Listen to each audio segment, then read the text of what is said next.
سلااوتان لێبێت هاوڕێیان سلااوتان لێبێت چۆنن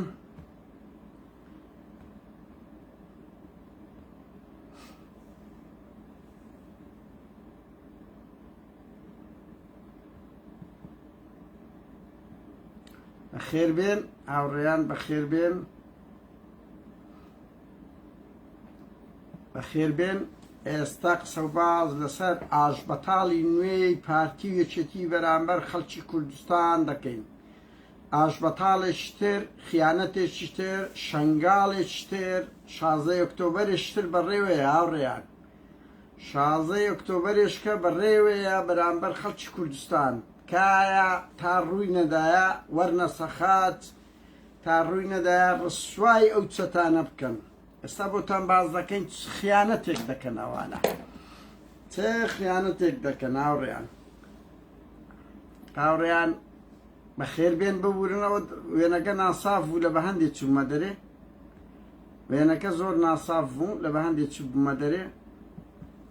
بەخێربێن جێ لەو داعشێ ڕابگرن هاوڕێیان جلو داعشي رابقرين يك دقة. من تقدم الخطوات وصلت قرية شاطئ جدد تقريبا. دواعش يلا نسحبوا عوائلكم وانتوا اكو اتفاق ويا كردستان. بخير. انسحبنا على ناحية الزاب ورا الزاب عبر انه وصلت القطاعات العسكرية. او ما بس داعش بعض البرين بخوان دا بارتي دكات جيرايا. انتوا عوائلكم. لا بس دواعش. طريق الانسحاب يصير من قرية العقوبة بس هيك دقيقة مو غادي يستقبلونا. احنا ما لحقنا. ايش اكو غيركم راحوا تقريبا 800 اكثر 800 ايش ليه؟ هذه قالوا قبل ما نستقبلونكم كانما فندق 5 نجوم يعني. ما حد ينسى عند الساكن مال الجيش مالي. واقفين ما قبلوا يستقبلونا. بعدين على المغرب جانا مسؤول من الجيش مالي استقبلنا جابنا على مخيمات بكركوك. هم فهمونا الدواعش هذه قالوا قبل ما نستقبلونكم كانما فندق 5 نجوم يعني. ما حد ينسكم ولا حد يقول لكم خلاص كل شيء. مقابل شنو هذا؟ ها؟ مقابل شنو؟ متفقين بيناتهم المقابل مقاتلة الحشد الشعبي والجيش. التجهيز اللي الضابطين نفسهم يعني يجهزون لنا بسلاح. هاوڕێیان بەخێر بێن ئەوە داعشێکە ئەمیرێکە ئەڵێ لە 2017 بەس بەی ئێمە 200 کەس لە کەرکوچی خۆیان تەسلیمی مەسئولەکی پارتیکردنەوەی ئەبوو دیار بوو دەرێت اتفاق لە مەعبەینی ئەبوو دیار و ئەبوو هەیثەم هەبووە ئیش ئەوەکان هەمومانیان برد چەکیان داینە لێیان نەگەڕا ئینهیار بکەن لە 2017 ئەوە داعشە مەسعود بارزانی ئەوە داعشە بە دەوی خۆی بە بەڵگەوە دەبێت بەدەر لەوەی لەو 2 ڕۆژەی دیتان چتاوانە کرا یەک چەقا نەکرا نە لە قدرجەی نە لە لەهێبان نە لە لەهێبان نە بەرامبەر ئەو هەموو خەڵکە تێک و شەر و شۆڕش ژێڕی. هاوڕێیان لە کۆتایی تەلەفۆنەکان بڵاو دەکەمەوە لە کۆتایی تەلەفۆنی مەسرور بارزانی پاڤێل تالەبانی سیروان بارزانی وەزیری کورە پێشمەرگەی وڵاتە سەیری شۆڕش ئیسماعیل دەکەم پێ ناچێەوە هەر بە پێشمەرگەم پێم سەیرە سەرتی بووە تەلەفۆنم لەسەرەوە کرد هاوڕێیان بڕوا بکە تەلەفۆنم لە شۆڕش ئیسماعیل کرد سکرتێرەکە بەرپرسی مەکتەبەکە دیگە ناوی فەرمان بوو تەلەفۆنی شەخسیە دەگە وەڵاوی وەزیر لە دەرەوەی کورەوتم باوە بە قوربانەوە تەلەفۆنی شەخسیە وەزیر لە دەرەوەی چییە بارە نەوێرە هەر بگری ئەرێ وەڵایەوە تا فەرمان ئەو دەنکە شوێ 7 دقە بەس هیچی وای تێدا نییە لۆنگۆ بڵاو بکرێتەوە وتم قسەک نییە پێی بڵێن با بە شەرم لە خۆت بکە دوێنێ خەڵک 7 سعات شەڕی کردی 7 سعات 1 کیلۆمەتر لێیان دوور بوون و پێشمەرگە بە دووربینی تەماشایان کردینە پێشمەرگە بە دووربینی سەیریان کردینە کورەوە چ بێ شەرەفن ئەوانە وعد ئاوڕێیان ئەمن لەو 2 ڕۆژەی دەیان کەس پەیوەندیان پێکردیمە ئەوە تا ئامادە نەبووم 1 تەلەفۆن بدەم لە بەرەوەی مەسەلەکە پرەنسیب بوو بەس ئێستا وەکو شێوەیەک لە پرۆتستۆ بە هیوا بهیوام ئەوە نەبیە وەڵی زۆر عیبە لە هەندێک کەس بە من دەڵێ وەڵا دەمێنەوە تەعین بوون لەگەر کاک پاڤێلی قسە بکەم یان لەگەر سیروان بارزانی کورد شەرم لە خۆتان بکەن شەرم پرۆتستۆیان بکەم پرۆتستۆ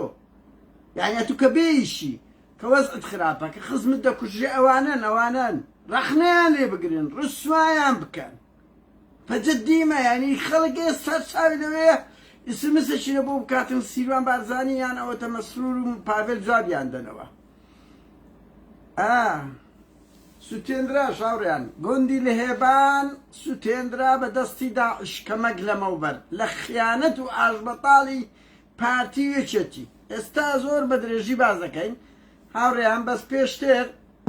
پێشتر یەک لەسەر شەهید کاوەگەرمیانی کەوڕۆ ساڵیادیتی ڕێز و نەوازش بۆ شەهید کاوەگەرمیانی کە خوێنی خۆی کردە قوربانی وەکو ئەو ڕۆشنبیر و ئەدیبە ترسنۆک و خەڵکپەرستانە و نەگەوانێ لە ناو دەسەڵاتدانی خۆیان پێوەپرسیون ئەوانە لە ناو بەرەکانی جەنگن لە پێشەوەی جەنگ بوون تا بە خوێنی خۆی شەهید نەبوو نەوەستا کاوەگەرمیانی مرۆڤێکی مەزن جێگای ڕێز و سیمبولێک لە سیمبولەکانە کە ئێمە هەتا خوا ببورن ئەوە لە بیرم چوو لە ئەکاونتەکەی بڵاوکەمەوە بە لە ئەکاونتەکەشم بڵاوکەمەوە شەهید کاوە گەرمیانی شەهید کات لە 8 ساڵ لەمەوبەر بەدەستی ئێستا ئەو کەتان لۆ باز دەکەم هاوڕێیان چۆن هەوڵ تیرۆرکردنەکەی درایە تا بنەماڵەی شەهید کاوە دەزانن ئەمن مانگێک لەمەوبەر ئەو خەبەرەم زانی بەڵام ئەخلاق ئەو هاوڕێیانەیە ئەکاونتیش لەگەڵم بن ئێستا لۆتان باز دەکەم چۆن مەحموود سەنگاوی و عەدنانی حەمەمینە هەردووچیان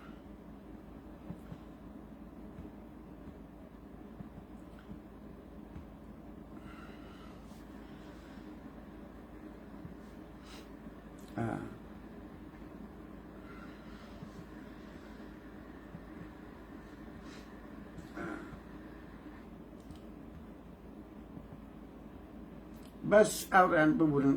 یەک سانیەیکە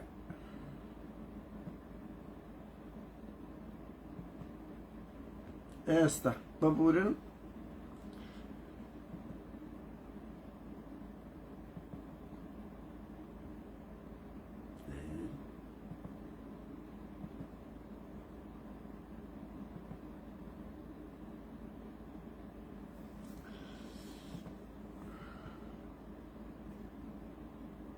بەخێر بێن هاوڕێن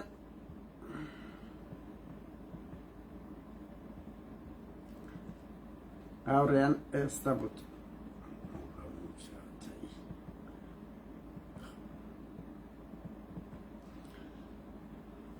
ئەوە جەماعەتی لاهوریش پاڤێلی شتێکدری بەربوون پاڤێلی شتێکدری بەربوون لەگە شاڵاوی کوڕی عەلی عەسکەری هەموو مشکلەکانیشیان پارە و هێزە مشکلەی ئەوانە هیچ ئەوەی کە نییە ئەوڕێن تەواو ئەوڕێیان بەخێر بێن دووبارە ئەوڕێیان تیرۆری شەهید کاوەی توانا ئەو کەسەی لە زیندانی سیاسیە بەخێر بێ سەرچاون توانا ئەو کەسەی لە زیندانی سیاسیە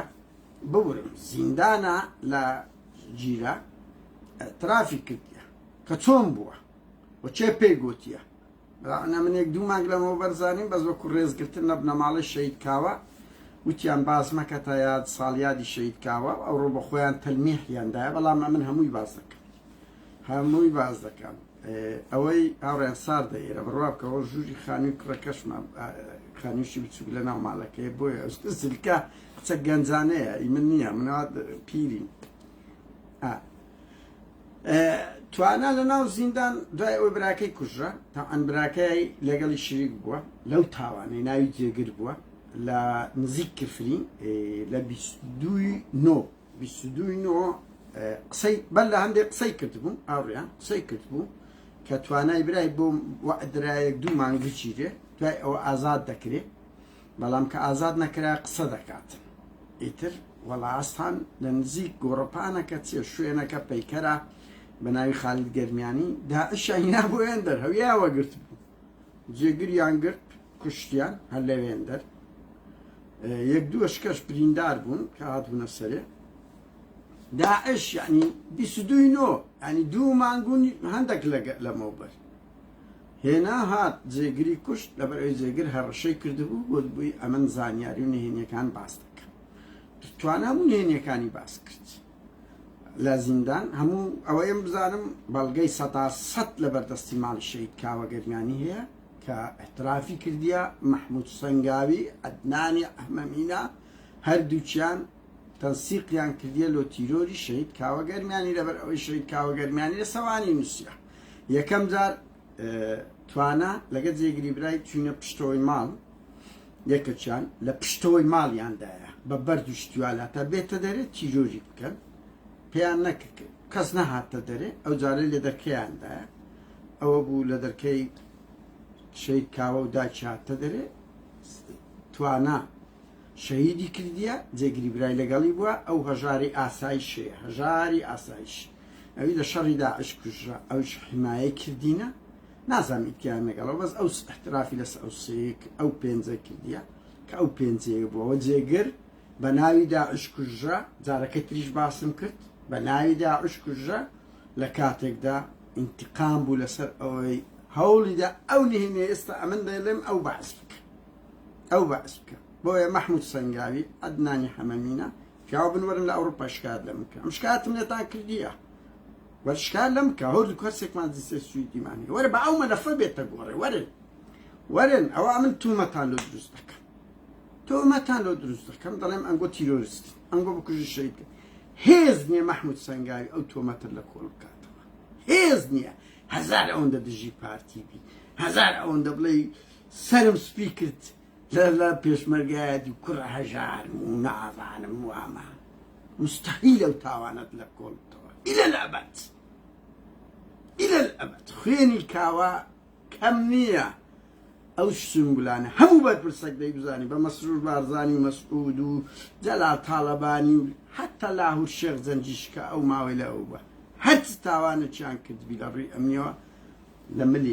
لە ملیانە گەرنگ ئاڕیان ئەو دوو مەکتەب سیاسیە بوونا کە خۆیان ناپشاندەدا فریشتن تاانەوە محمود سەنگاوێت 40-50 ڕۆژ گویا ئەجیرایە بڕوا بکەن برادر شت لەو منتیقەی باسە ناک زیاتر لە 50 مەڕی کوشتەوە ئەو ماوەی کورە هەر قەسابخانەیدا نابوو هەموو لە ژوورێکی دیاری کراوە ئەمڕۆژە تکە و کەباب گویا جیرایە گەرنگ محمود سەنگاوی تۆ تیرۆریستێکی عەدنانی حەمەمینە وەرن مەرد بن شکایەت لە من بە لایف تەشریفتان پێ دەگەم وەرن وەبی بەڵگەکە و هەموو دوکۆمنتەکان بێتە گۆڕێ لەو وڵاتە ئێرە وڵاتە قانون هەیە نەک بسەفا و مەروار بکەی بچی لە بۆ ئەوە گەرنگ هاوڕێیان شەید کاوە سیمبولەکە وەکو هەموو شەهیدەکانی تر ئیلە الئەبەد ڕێگای ئەوانە چییە بەردەوامبوونی کۆڵنەدان و خەبات و تێکۆشانە تێکۆشان خەبات سەرکەوتن هەر بۆ ئێمێ ڕوڕەشی هەر لە بۆ چەتەکانە هاوڕێیان خاڵشکە ئەوڕۆ گوندی لە هێبان دوای ئەوەی چەتەکانی پارتیوێچێتی چەتەن وەڵڵا ئەوانە چەتەن بلا ئەوانە چەتەن ئەگەر یەک قز دەماغی نەتەوایەتی دەماغ ئەوی مێشک تێیاندا هەبوایە ئەبوایە ئەوڕۆ بە مەسرور بارزانی و مەنسوور بارزانی بچوونایە گوندی لە هێبان خەڵکی گوندێک بە 17 ماڵی شەڕی داعش دەکەن بە نمونە مقاومەی دەکەن سێ جاران داعش تێک دەشێن بەبێ ئەوەی شەهیدێک دابنێن لە بڕیەوە یارمەتیان بدەن پشتیان تێک کرد ئەڵێن منتیقەی محەڕەمەیە تا ئەناڕێ من تەلەفۆنم لۆ شۆڕش ئیسماعیلەی کرد کە دەڵێن وەزیری پێشمەرگەیە وەڵڵای من شۆڕش ئیسماعیل چەند سەیرت دەکەم پێناتی کۆنە پێشمەرگەش بی کورە زۆر بێزار دیاری یعنی لەسەر ئەوەرە تو شەرم لە خۆت نەکەی وەزیری پێشمەرگە بی دوێنێ 7 کاتژمێر خەڵکی ئەو قارەمانی لە هێبان شەڕی کردیە مقاومەی کردیە پێشمەرگە لە سەچیای تەمەشایان کردینە 5 دقە بە پێیان دوورنیان تەمەشایان کردینە تەمەشا فلیمی هیندیە تۆپانەیە باشەوە قەتل و ئامیان بکردبنایە 50 کەسیان هێ بکوشتبنایە تو وجدانت مەسعود بارزانی شەرم لە خۆت ناکەی مەسرور بارزانی سەرۆکی حکومەت قۆباد و پاڤێل و گۆڕانی ملپان و وەزیری پێشمەرگە حەوت کاتژمێر خەڵک تێب کۆشی بەرامبەر داعش هێزی پێشمەرگە 1 کیلۆمەتر لەوێ لەسەر گردەکەی برنبی بە دووربینی تەمەشایان بکەن چ بێ ئەخلاقیەتەکە وەرە ئەوە لە تاریخ بنووسەوە داعشەکی درندە هزومی سەرژن و منداڵ دەگاتن لەسەر گوندەچی تەعریب کراب هێزێک بە ناوی پێشمەرگە کوردایەتی لەوێن دەربی فلیم سەیری بکە وەکو فلیمی تۆپانێ ئەمرمان پێ نییە زریانەکە گوتیتی زریان شوعی ئەمرمان پێ نییە هاوڕێیان ئەمریان پێ نییە بە تەلەفۆن تەشجیعی کردینە وەڵا ئافەرین زریان تەوان یەک پێ بڵێم ئەوە کۆنە شوعیشە مەسەلەکەی ئەوانەش نییە هاوڕێیان من دڵنیام ئەگە بوار بدەن هەموو مەسئولە عەسکەریانە کوڕی زۆر جوانن بە پارتیوێکی دەکەن مقاومەت دەکەن من ئەو ڕۆژەش گوتم ئیرادەی خۆڕاگری ئیرادەی شۆڕژێڕی لە تاچی کووردا هەیە هەر لە شێستەکانەوە بگرە تەمەشا بکە هەر لە هەشتاکانی شۆڕش بگرە هەر لە پەکەکە و پێیەدا بگرە چی ئیرادەیەکی تێدا هەیە لە بەرامبەر داگیر کرد ئەوی ئەو ئیرادەی زعیف دەکە ئەو قیادە سەرسەریانان ئەو قیادە قومارچی و شەوانی سوور و بازرگانانن ئەوانە کە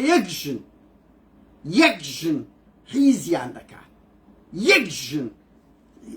یەک مخابرات یەک مید یەک ئیطلاعات کەرامەتیان دەشتێنی ئەوانن ئەو ئیرادەی ئەو میلەتەیان کردیە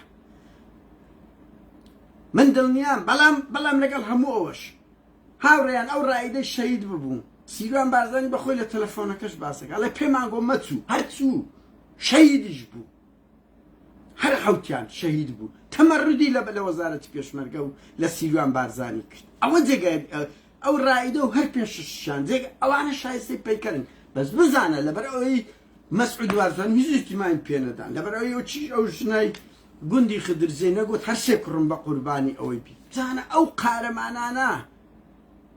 مەسعود مەسرور هیچ ئیحتیمامیان پێدان لەعلم بەرگیان نەگرت بوو چوو بوون هجووم بکەن بە فریای ئەوە بکەون ئەو براو خوشکانەیان بکەون ویژدانی پێشمەرگایەتیان تێدا هەبوو پێشمەرگایەتی هەر ئەوامر نییە تەمەڕود بکەن لە بەرامبەر ئەو قیادە ناپاکەی کە بەبەر چاوتان داعش بەس دەچی لە ژن و منداڵی کورد دەدا بزانن لە بیرە نەفتێک دەدا لەو مەنتیقەی مە هاوڕێیان بە سەدان بیرە نەفتێ خۆ خوورمەڵام مەوقعەکەیە لێی دەپاڵێورێ ئەجیزەکانی لێ لە هەموو گوندەکان بیرە نەفتەیە هیچ تێکەر نابێ داعش هیچ سێکەڵ بە کارگەی چیمەنتۆی نییە چیروان بارزانی نابێت داعش 3 مانگ لەمەوبەر لە بن سەیتەرەی پێشمەرگە پێش چەکدار خەڵکیان گرت و کوشت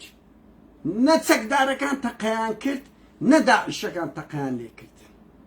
داعش ساڵ و نیوەکە لە بناری چایقەرەچوو بە پارتی بە ئەمریکاش ئاوڕیان ئەمریکا دەوریە سەخیفەکەی دەبینی یعنی بەڕاستی وەکو گەمەیەکی سیاسی کەنەدیەکان من ئەو وەختەی بریندارەکان گۆسرانەوە وتی کەنەدیەکانی و ئەمریکیەکان شیان لەگەڵدا بوو وەک گەمەیەکی سیاسی بازەکەش بەوە چێ دەدا ئەو خەڵکە هەژارە تۆ ببینە داعش هەموو جمەکان لەسەر خەڵکی مەدەنیە لەسەر گوندی خدرجەیە لەسەر گوندی لەهێبانە هجومی سەرژن و منداڵ دەکا کە پێشمەرگە شەهید دەکرێتن گەمەی سیاسیان ئەوە تا وەکو ئەو حەوت پێشمەرگە قارەمانەی بەهانایانەوە دەچن بڕیاری هەردوو لایەنەوە نییە تەقەلە یەکتر بکەن بڕیاریان نییە تەقەلە یەکتر بکەن داعش دەبینن قەت هجومی سەر ڕەبایەکان کە بەبەر ڕەبایەکاندا دەڕوە ئەوامر خۆستا بەڕوونی دیارە ئەو قسانەی پێرێ و بەسر پێرێمە کردمان داعش هجومی سەر گوندی خدرزەی دەکە بە بن ڕەبایەکان دەڕوە ئەو خۆکە دەرکەوت هیچ تەقەیان لێ نەکرا گەورەترین هێزی چەکداری پارتی لە بازارگەیە ئەزم کوڕی سعدی عەلی برنۆوە چێە بە سەدان چەکداری لێیە گوندی خدرزیجەش 2 کیلۆمەتر لێی دوورە ڕێیاندا ئەو سێ ماڵە ئەو ماڵە نەکبەتە سەعاتێک 2 سەعات قەتل و ئەم بکرێن یەکەشیان بە فریایان نەکەوت لا فریایان نەکەوت چی کامیرەی حەراریان نییە ئەی هاوار کورە سیروان بارزانی کورە پارتی وەزارەتی شەرم لە خۆت کە داعش کامیرەی حەراری هەبی دوربین ئەنگۆنەتان بی وەڵڵا مردن خۆشترە هەرچەندە درۆ دەکەن ها هەیە وەریان گرتێ فرۆشتیتیان ئەگەر وەریشیان نەگرست کورت شەرمە داعش هەیبی هێزەشی چند کەسی وەزارەتێکی گەورە و گران لەبەرەی پێشەوەی جەنگ نەیبی بەڵام هاوڕێیان بڕۆ سەحدودەکانی پارتی لە پەکەکەی گرتیە لە وەرتێ ئەو لای بزانێت سەکە چی پێشکەوتوی لێیە چ سەکەچی پێشکەوتوو لە هەمەر لە ئەو دوربینانە لە هەریچەکە ئەوەکان خۆ دیتان ئەو ڕێزە سیارە هەرە بڕاقیکان لە بۆ لای قەتی وەرتێ و ئەو لای ڕۆیە وایە نا لۆ بەرامبەر پەکەکەی ئەو هەموو چەکە پێشکەوتووە بەکاردەینن دەبەنە پێش لۆ لە بەرامبەر داعش پێشمەرگەی نەکبەرمان و تەماتە و کلاشینکۆف و چەنگولەیەک دەدرێت خۆڕەوەکە زۆر ڕوونا دوێنێ لە گوندی لە هێبان حەوت کاشمێر کورە چ بێ شەڕەفێکە خەڵک شەڕ بکە وەرە ئەتوو برایبی بەهانای وەنەچی ئەوامرم نییە هاوڕێیان ئەڵێەوە منتقەی محەڕەمەیە ئەو درۆ دەلەسانە باشە هاوڕێیان ئەو پارتی وێچێتیە نەیان دەتانی بە ناوی خەڵکی مەدەنی خەڵکیان لە بۆ بنێرن شەو ناسبەینە ناتانن بە ئاستی پارەی مەسرور بارزانانی ئەسپەکەی ئیدریس ئاریانی کوڕت پارەت پێ بدا بوونایە چەک و تەقەمەنیان بکریبایە کە خەڵکە هاوار دەکە ئەڵێ بەس بیکەی سیمان هەیە باس بیکەی سیمان هەیە ئەڵێ لەگە کلاشکۆفی شەڕی داعشکو بە ئەوەی دەکرێت نەدەتانی 200,000 دۆلاریان لۆ بە چەک بدەن لۆیان بکڕن نەتان دەتانی 100 چەکداری خۆتان بە جلکی مەدەنی لەوێن دەردا بنێن بە منتقەی محەڕەمە بی نەتان دەتانی دە ئارپیجیان لە بۆ بنێرن خۆ هەمویان دەڵێن پارتین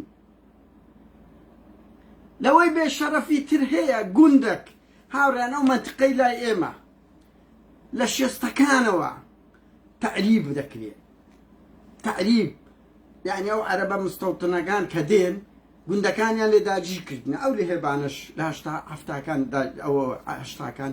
تعریب کرا بەر لە ئەوەکانی کەبوون کۆمەڵی گوندن لەبەر ئەوی سنووری جوگرافی کەرکووکن بە سەدان شەهیدی لێدرایە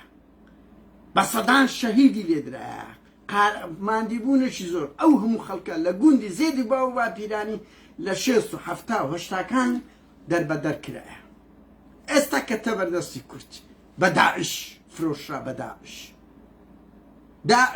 لەو 2 هەفتەی دەبین چ جموجۆڵە چی کردیە ئەو جموجۆڵەی ئەوڕۆ نییە ئەوە بە بەرنامەیە هەموو دەبینن ئەمریکا دەیەوە بکشێتەوە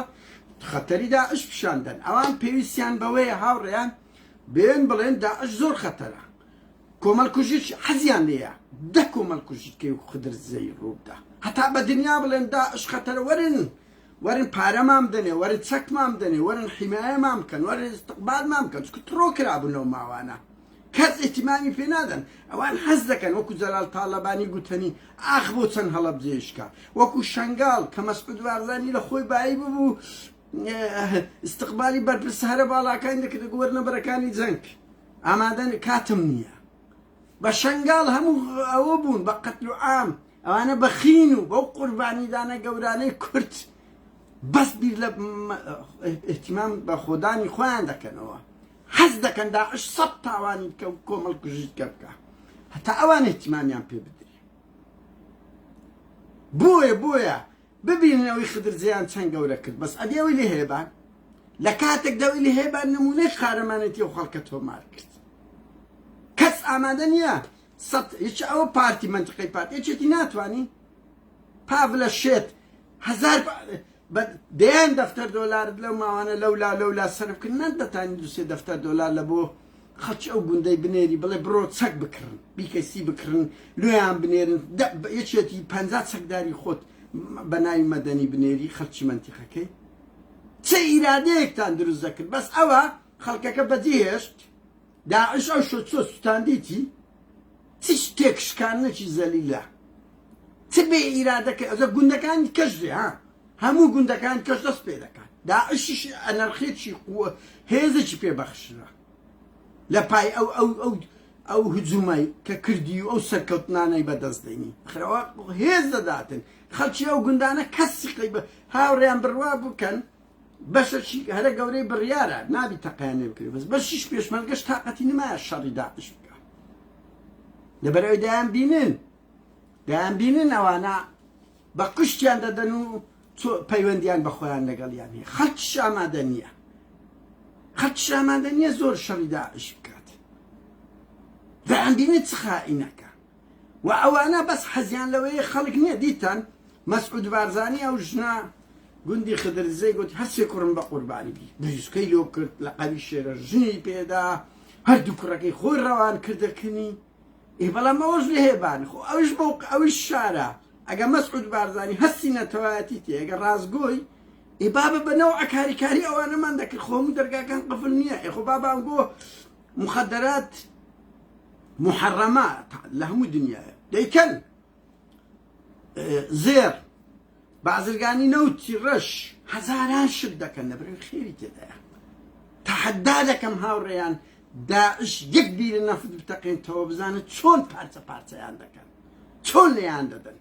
با کارگەی تیمەنتۆکەی نیە تیری ئەو شوێنە استراتیزیت کە لەو بەرەیت کە کارگەیشتیم با زەربەیەکی اقتصادی داعش لە پارتیۆشەتی بدا داعشیش ئەزانێت بەس بە خەڵکی فەقیر فێرە ئەزانێت زەربەی بە اقتصادی لە پارتیۆشەتی بدا نایکە ئەوانە هاوبەشن مەسعود بارزانی گەرە تو ڕازگۆی خۆت چاکت کرد مەکتەبێک بە ناوی ئەو کوڕی منداڵی دەکەی ناوی بارزانە بەڵام بە مەبدەعم ئەو قسەیان نەکرد بە مەکتەبت بەناو نەدەکرد بە مەبدەعم ئەگەر ئەو نێگوت بە قوربانی سەرۆک بی کوڕەکەی خۆت ڕەوان نەدەکرد یعنی چۆن دەکرێت سیاسە لەسەر عاتفیەت بی سەرۆکی وڵاتە چەندە مەسعود ئاوڕیان یەک سەرنج مەسعود بارزانی هیچ سیفەتی نییە حزبیە و سەرۆک پارتیە نێچیری فەرماندەی هێزە چەکدارەکانە ئەرێ کەس ئاگای لێیە ئەرێ نیچیری لە چێ ئەتو فەرماندەی هێزە چەکدارەکانی تەهامە ئەدین معروف لە چێن دەری مەسعود بارزانی ئەوەیە مەسعود بارزانی بڕیار دەدا هێز بنێردریانە بە چ سیفەتێک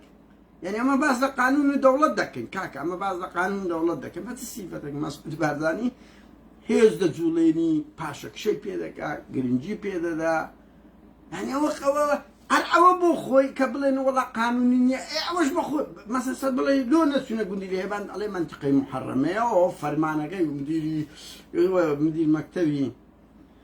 شۆڕ ئیسماعیلی ئاخر قانونیان محەرەمە منتیقەیەکی محەرەمە لە مەعبەنی وەمە ناتوانین تەدەخڵکەین کورە بابەوە مەسعود بارزانی بە کەیف خۆی وەزیر و شت و لە دیاتی وەزارەتی پێشمەرگە بڕیار دەدا ئەنگۆ قانون دەزانن ئەنگۆ منتیقەی محەرەمات دەزانن وەی ئەگە دووبیرە نەفتی ئەوە دەبی کە لە بۆتان نەبی بن بزانە کو سەد سەگداری لە بۆ دەنێرن سەد سەگداری لە بۆ دەنێرن هاوڕێیان ئاژبەتاڵێک لە بەرامبەر خەڵکی قەرەچوو بوو کورە گەرمیان و هەموو کوردستان هەیە داعشیان بەردایتە گیانی ئەو خەڵکە ڕەشروتەی بن ئەو چیا خەڵکە هەژارێ ئەو منتیقانەی تەعریب کراون کۆن ئێستا سەر لە نوێت بە داعش پرۆژەیەکی شۆڤینی عەرەبیشە هاوڕێیان لە تەک ئەوەی کە داعش هێزێکی بەربەریە هێزێکی شۆڤینی عەرەبیشە هەوڵ دەدا گوندەکان لە کورد وەربگرتەوە و ئەوە دەبینی بەربەری ئاسا گوندە سوتێنیتن ژن منداڵ دەکوژیتن داعش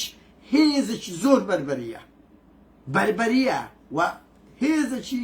عەرەبی شۆڤینیشە بەڵام هێزێ ئەو هێزانە ناپاکن وەرە ئەتو گوندەک ئەو داستانە گەورە تۆمار بکە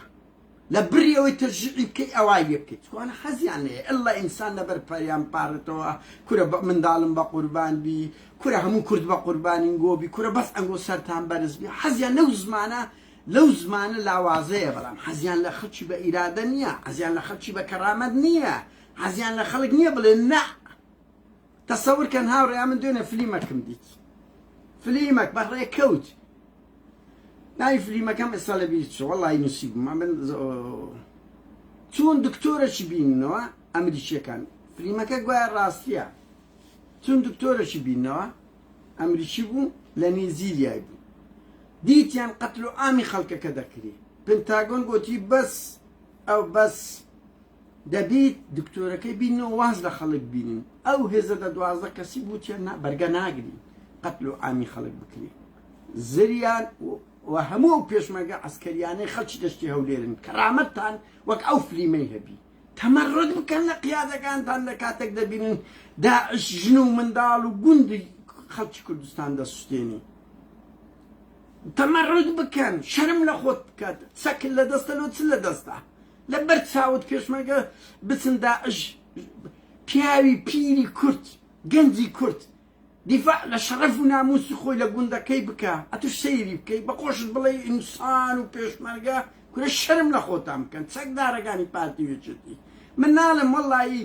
ئەو بەس کاتێک داعش هجووم دەکات چۆن غیرەتان قبوڵ دەکات ئێرە کاکە 100 ڕێگە هەیەنگۆ ئەسکەرین ئەمە لێ نازانین گرنگە لەو فلیمەی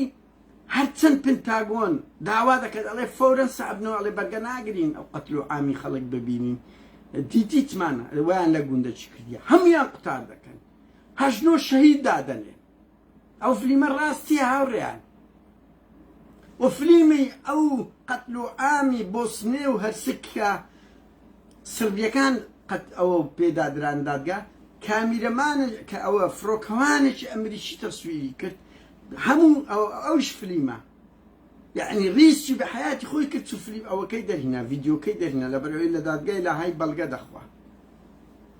دەخوا کەچی وەرە کوردە کورد دوێنێ حەوت کاتژمێر دیدی خەڵکی لە هێبان شەڕی کردیە سەیریان کردیە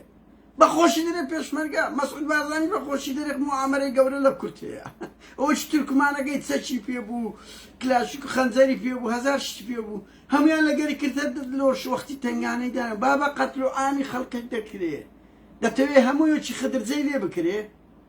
ئەو دە بەهانایانەوە بچی هەتا لە ناوەندە جیهانیەکان ئیتیمامت پێ بدرێ یعنی شەرم لە خۆتان بکەن دروی دەکەن منتیقەی محەڕەمە بە 100 ڕەنجی کە بە چەک بە پارە بە ناردنی هێزی ئەو منتیقەیە دەست لە پشدانیان پێتان دەکرێت بەس هەمووتان بازرگانن وەی ئەگە تجارەتەکانتان لێ ڕادەگرن وەی ئەگە زەربەیەکی اقتصادی لە نەفتەکەتان دەدەن هاوڕێیان من وەکو گوتم ئەو 2-3 ڕۆژەی زۆر داوای زۆر ڕقم لێ کرا نەمدایە بەڕاستی پێم پێ برەنسیبی بوو بەڵام ڕسوای ئەو مەسئولانە بکەن تەلەفۆنیان لەکەن کورە شەرم لە خۆتان بکەن لیان دەپارڕێنەوە وەڵڵە هەمن لەبەر ئێوە نەبی لە ژیانم دەست نادەمە تەلەفۆن نەبوو یەک مەسئولی کورد بکەم یەک مەسئولی کورد بکەم بەڵام لەبەر خاتری ئەو خەڵکەی دەمەوێت کەیسەکان بجوڵێ دەمەوێت ناڕەزایەتەکانی خۆمانیان پێ بگەێنین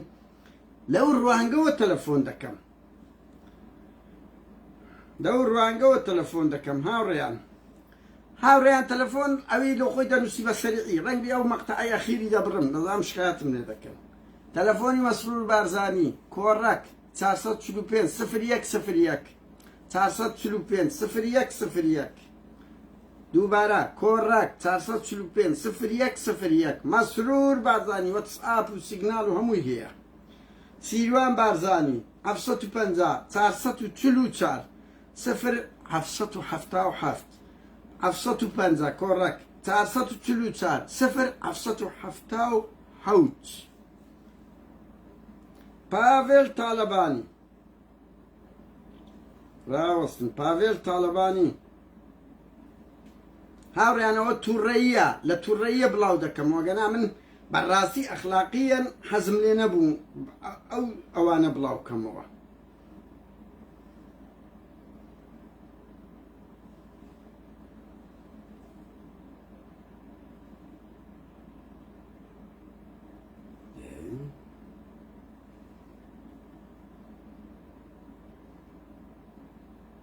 والله پاڤێل ناو ئەو تەلەفۆنەیە هاوڕێیان پاڤێل لە ناو ئەو تەلەفۆنەیە ڕقەمی لەندەنە لە کۆمنت لۆتان دەنووسم وعدبی لە کۆمنت لۆتان بنووسم نەجاتی عەلی فاتم ماوڕێیان مەسئولیەکەی ئیداریە با $1 ملیۆن بەس ئەوەی کڕیە $1 ملیۆن بەس جەوازی دۆمینیکای کڕیە جەوازی دۆمینیکای کڕێتە ئەم ساتم لەگە کرد نەزادەوە ئەم بوو نەوێرا جواب داتەوە 750 445 31 85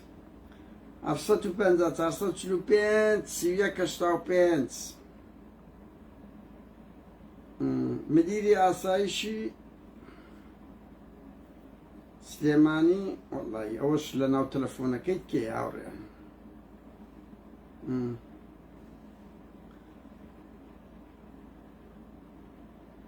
أو التبربري آسايشي سليماني بقولن ليرة هي 750 752 750 752 6 بەڕێوەبەری ئاسایشی سلێمانی و زۆر سەیران لە خەڵک بەم دەرێت زانی کوڕی چییە؟ ئەزانی چەند مؤدەبە؟ ورە بابە 400-500 کەسی خستە زیندان دەیان کەسی ڕفان چ عەقڵەکتان هەیە؟ یعنی بەجددیمە ماندێلا گەیڤارە نەهرۆ زەلامی کوش دەدرێتە مەحکەمەی ئەوە زۆر سەیرە و کۆمەلگایانیە دەیان کەس دوێنی بەمدا و زانی چ کوڕی چییە؟ ئەجە چێ کوڕی چییە؟ هەزاران تەحسین شایز دوو برای شەهیدە قالەفەرت ئەڵێن برای شەهیدە بەخۆشیان کۆنە پێشمەرگەن بەهەرحاڵ ئاسیایە 172 بەڕێوەبەری ئاسایش ئی ڕەقەمی پاڤێل وەعدبی لە کۆمنت دۆتان دادەنێم پاڤێل تاڵەبانی ئیزعاجیان بکەن تەلەفۆنیان پرۆتستۆکانی خۆتانیان پێ ڕابگەین ئەوانە چیان لێ بکەین هەرچی هاوا دەکەین جێمان لێ ڕاناگرن بە مانگ خەڵک دێتە سەجادە جیگاڵتەیان پێدێ هەزاران خوێنکاری تێکۆ شەڕ و شەڕ و ژێر دێتە سەجادەی کورە ئەو پارەی و خوێنکاران ناکە شەوی سووری یەک شەوی سووری هەموو مەسئولەکان نایاندەنێ یعنی تۆ وەرە تەڵەبە بی 6,000 دینارێ نایاندەنێ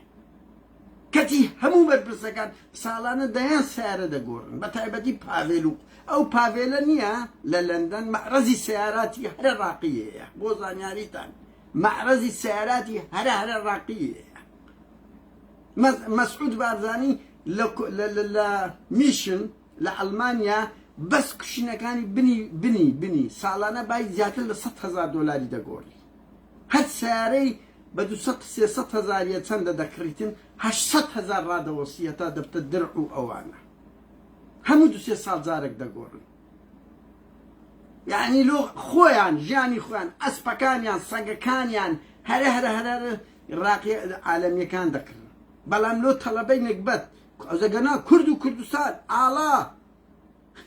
خیانەت کورە بابە ئەوە خیانەتە تۆ پشتت لە گوندی لە هێبان کرد مەسرور بارزانی وەزیری پێشمەرگە پاڤێل تاڵەبانی ئەوەی کردتان ئەوە خیانەت بوو لەبەر ئەوەی دێتە دوێ گوندێک ئیرادە و مقاومەی دەبی لە بڕی ئەوەی دەستخۆشیانی بکەن پژگیریان بکەن هانی گوندەکانی بکەن ئەوە مقاومە بکەن دەبتە هێزی خۆش پشتیان تێدەکەن ئامادە نابن نە پارەیان بدەنێن نە چەکیان بدەنێن نە هانیان بدەن نە بەهانیانەوە بچن کورد و کوردستان ئاڵا مەسرور بارزانی بەڵام بناری چای قەرەچوو هەمووی بە تعریفکردن دەدەن ئەنگۆ هەمووی پڕ لە داعش دەکەن داعش کەی مابوو ئێوە لەو ئەشکەفتانە بە خۆتان و بۆ CIA بە ئەوانە بەکاری دێنین لە بۆ گیانی ئەو نکبەتەی چێ قوربانی دەدا ئاوە ماڵێکی خدرجە سێک جەرجی دەستی ئێستاوە قسە ناکە ئەو دایکە دوو مانجشکە دەیبینم ئەمن دایکم شەیدا برام شەید بوو ئەزانم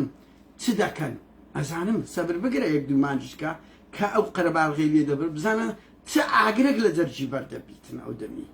چ ئەو کات لەوان ڕۆی لە بۆمە هەموو خەبەرە هەموو تەعسفە چێک 2 سەعاتیە کە دەیان بینین کە جێ دەبنێ گورزەکە بەوان دەکەوی بەوان ئەو بەو حەوت پێشمەرگە بە پێشمەرگەکانی گەرمیان ئەوانە بازدادنێ هاوڕێیان بەهەرحاڵ منویستم بەشێک لەو ئەوانە تکایە وەرنە سەرخەت ئەوەی ئەدیبە ئەوەی شاعیرە ئەوەی حزبە ئەوەی لە هێبان تحولە هاوڕێیان پێشی نەگیرێ شەنگال ئاسا دەست پێ دەکەت داعش هێزەکی بربەریە بگاتە هیچ ویژدان مەبدە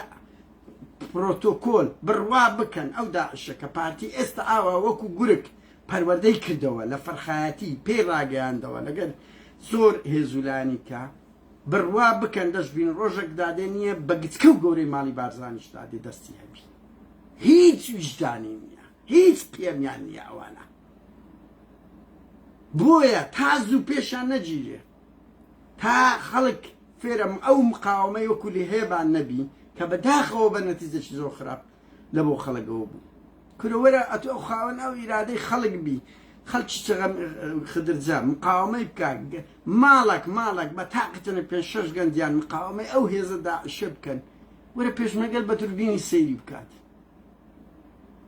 بڵێ ئەمرمان نییە ئەی بڕۆ چونکە قەتل عامی خەڵکەکەی پەتش بە خۆت برێ پێشمەرگا سرودی پێشمەرگەی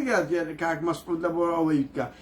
یەک فلسی سوستای ناکە کە لە هێبانت وا بەتاڵ کرد کە شەنگاڵت خیانەت پێ کرد کە ڕیفراندۆمت وا لێ کرد کە 16 ئۆکتۆبەرتانە لێ کرد ئەم دریشمانە کەی بای ماوە چێ تااقەتی وشەی کورد و کوردستان خەڵک لە ڕقینگۆ ڕقی لە ئاڵا دەبتەوە ڕقی لە کوردستان دەبتەوە نیشتیمانی خۆی بەدیدێلی تۆ وەرە ئەمە خەڵکی ئەو گوندانە بووینە هاوڕێیان بڕواوکەن برا و برا لەسەر 1 مەتر زەوی شەڕیان کردی خێنی یەکتریان ڕێشتیان سەم ملی ئەوە بەدیدێلی زێدی بەهوو باپیری بەدیدێلی لە بۆ داعش هەموو ئەم گۆنە کاتش خۆش